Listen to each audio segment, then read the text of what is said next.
Hello every one. ഇന്ന് simple and easy ആയിട്ടൊരു മുളകോശ്യമാണ് വെക്കുന്നത്. അതിന് മത്തൻ എടുത്തിട്ടുണ്ട്, അത് കട്ട് ചെയ്ത് ക്യൂബ്സ് ആക്കി എടുത്തിട്ടുണ്ട്. 2 പച്ചമുളക് ആഡ് ചെയ്ത് കൊടുത്തു. കുറച്ച് ടേമറിക് പൗഡർ, കുറച്ച് ചില്ലി പൗഡർ, പാകത്തിന് ഉപ്പ്, പിന്നെ വെള്ളവും ചേർത്ത് നമുക്ക് കുക്ക് ചെയ്ത് തുടങ്ങാം. പരിപ്പ് ഓൾറെഡി ഞാൻ വേവിച്ച് വെച്ചിട്ടുണ്ട്. അപ്പോൾ ഇത് ഈസി ആൻഡ് സിമ്പിളുമാണ്, എളുപ്പത്തിൽ ഉണ്ടാക്കാൻ പറ്റും.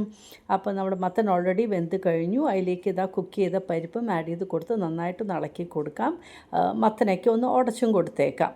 അങ്ങനെ നമ്മുടെ മത്തൻ വെച്ചിട്ടുള്ള മുളകോശ്യം റെഡി ആയിട്ടുണ്ട്. ഇനി മുകളിൽ കുറച്ച് കരിവേപ്പിലയും ഇട്ട് കൊടുക്കാം, വെളിച്ചെണ്ണയും ഒഴിച്ചു കൊടുക്കാം. അപ്പോൾ അങ്ങനെ സിമ്പിൾ ടേസ്റ്റി ഈസി മുളകോശ്യം റെഡി ആയിട്ടുണ്ട്. നാളികേരം ആവശ്യമൊന്നുമില്ല. ചോറിൻ്റെ കൂടെ ഇത് കഴിക്കാൻ സൂപ്പറാണ്. ഇതുപോലെ ഒന്ന് ട്രൈ ചെയ്ത് നോക്കൂ, നിങ്ങൾക്കും ഇഷ്ടമാകും.